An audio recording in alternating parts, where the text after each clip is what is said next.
Hey there, it's Julie from Strength and Honor Training and Nutrition.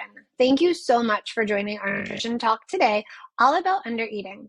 More specifically, today we are going to dive into 3 signs that you might be eating too little and why undereating may actually be preventing you from reaching your health and wellness goals. So, before we dive in, our nutrition program is powered by Healthy Steps Nutrition.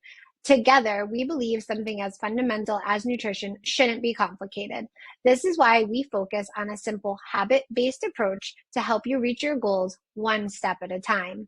Here on the screen are some of our wonderful clients who have achieved success over various amounts of time and continue to build on the foundations that we've provided to meet and exceed their goals. Okay, so I'll tell you a story. I had a client walk into my office and tell me all about her weight loss journey and the lack of results that she had seen over time. During this conversation, I learned that she had been battling with her weight since her late teens and early 20s. She had tried nearly every single diet out there: fad diets, restrictive diets, counting calories, shakes, liquid, anything you can think of, she tried it. Over the years, her weight has shown some yo-yo. So she would lose and then she would gain, and then she would lose and she would gain, but she was never able to maintain or lose the amount she wanted to. She finally took a big deep breath after explaining all those diets, and she said, "I feel terrible. I'm eating less, doing all the things I've been told to do, but I'm still not losing weight. What am I missing? What am I doing wrong?" She had so much frustration. She was so dedicated to her cause of losing weight and being healthy, yet nothing she had tried worked. This frustration is not unique. It actually happens all the time. Diet cultures tell us to eat less, lose weight, oftentimes promoting diets that have like 1,000 calories or less per day. That's insane. So today, I want to walk you through the signs that you may not be eating enough and the reason why eating less is not the best path for reaching your goals. So let's dive in.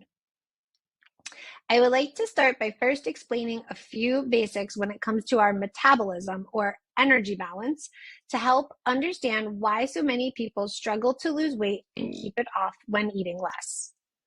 Have you heard the saying, calories in, calories out?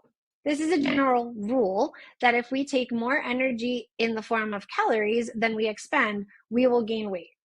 Well, the opposite is also true. In fact, if we take in less energy than we expend, we will lose weight. So you may be wondering, if this rule is true, then why is eating less not always the right answer? Well, it turns out there's a lot more factors that influence the situation, and it's not as simplified as you may think. I want to begin by explaining some factors that may alter intake. First is your appetite. For anyone who hasn't heard me say this before, your appetite is affected by your hormones. You have 2 main hormones that we'll be talking about today, which are called leptin and ghrelin. Leptin is a hormone produced by our fat tissues that signal our brains that we're full. Ghrelin is released in the stomach and is called our hunger hormone to tell us when we are hungry. You might be asking yourself, why is this important? Well, it's important because when we drastically reduce our caloric intake, it affects our body's hormones. Ghrelin will shoot up, which means we'll feel hungry all the time. Think about the last time you were feeling hungry. I mean, really hungry. How hard was it to stick to eating healthy and staying away from fast food or treats? While hormones play a big role in influencing intake, there are other factors, including your environment. For example, studies show people consume more when they eat out with friends and family than when they eat alone. In addition, palatability, the reward of food we eat, as well as our mindset, can influence intake. Now, let's talk briefly so I can explain a few factors that influence energy output. First, you have your BMR, or basal metabolic rate. This is the estimated number of calories your body needs to consume when at rest to sustain your basic living needs. But we also need to take into account physical activity level we do. That can be your day-to-day movement, going up and down the stairs, grocery shopping, chasing the kids, vacuuming, or more intense energy like working out or going for a run. Lastly, we need to take into account how much energy our body needs to break down or metabolize the foods we consume. Okay, I have explained why calories in, calories out statement isn't as simple as it sounds. So now let's discuss 3 signs you are under eating, and then we'll talk about why that may not be the answer for you. Sign number 1, you are constantly hungry. You start eating less, and now all you can think about is the next time you get to eat. Haven't we all been there? This circles back to those hormones that we discussed. When you eat less, your body signals for increased release of ghrelin, making you feel super, super hungry. When we feel hungry, it can lead to bigger portions, more frequent sneaking into the pantry for a handful of snacks, and over-consuming sweets when we finally succumb to those cravings. This will lead to all of a surplus in calories not coming from the nutrients we want, and in turn will lead to weight gain. We should be eating an amount where we don't feel hungry.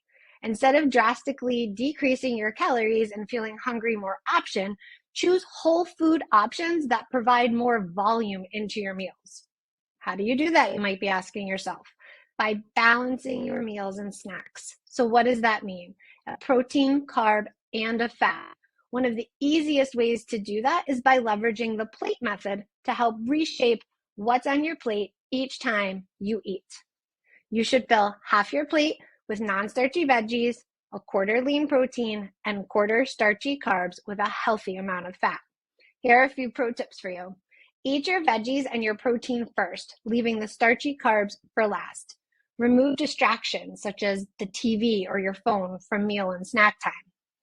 Eat mindfully. Set a timer, take 20 minutes, and enjoy the meal. I mean, really chew it, taste it, and enjoy what you're getting to fuel your body with.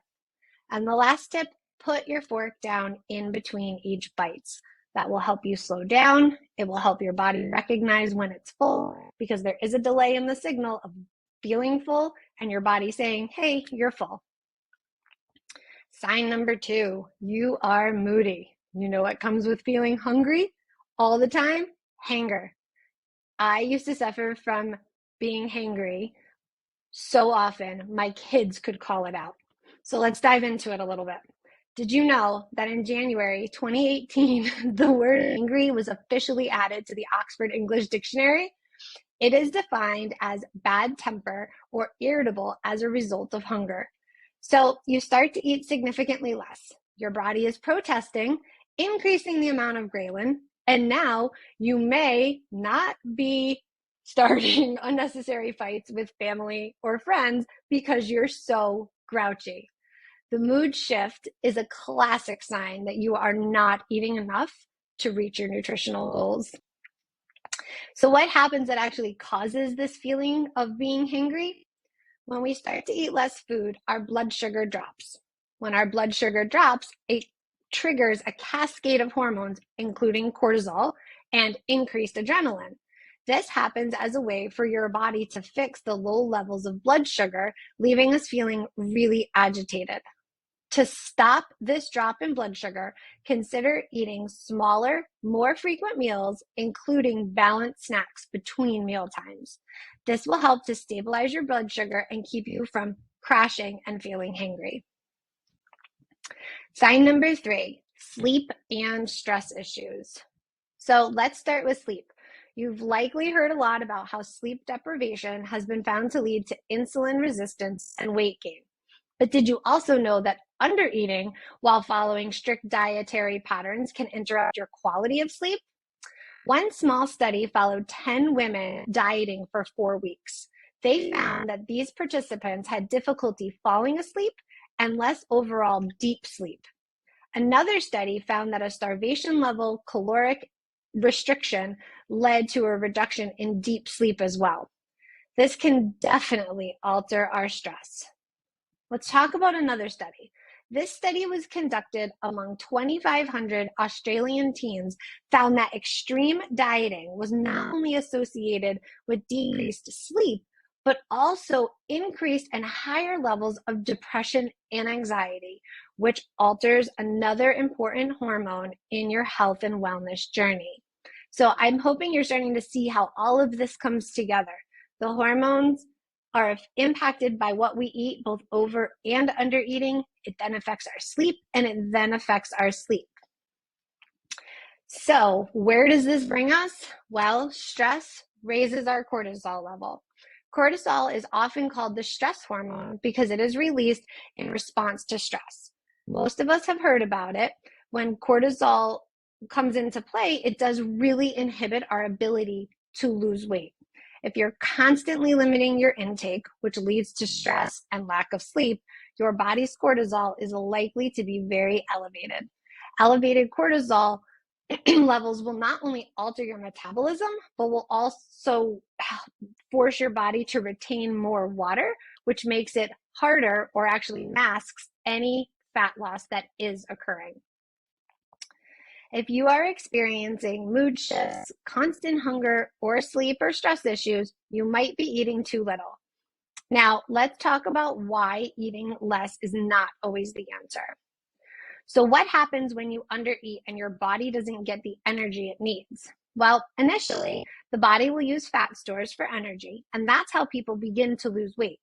But over time, the body adjusts to this chronic caloric deficit, and your metabolism will slow down. So the body isn't burning energy as efficiently. And then weight loss will eventually stop because the metabolism has slowed down. It becomes extremely hard to maintain your weight while eating a set number of calories that your body has adjusted to.